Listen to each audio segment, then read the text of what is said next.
এক গ্রামের পাশে ছোট্ট এক জঙ্গলে থাকত একটি কুকুর। তার নাম ছিল টমি। টমি দেখতে সুন্দর হলেও ছিল একটু বোকা। সে যা দেখে তাই বিশ্বাস করে, আর কখনোই ভালো করে চিন্তা করে না।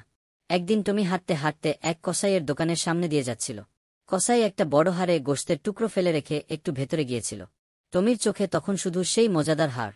সে চুপি চুপি গিয়ে সেটা মুখে তুলে নিয়ে দৌড়াতে লাগল।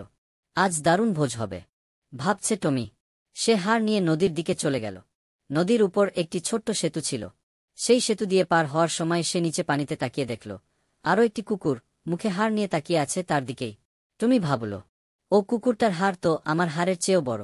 না, এটা হতে পারে না। আমি ওটার হাড়টা ছিনিয়ে নেব।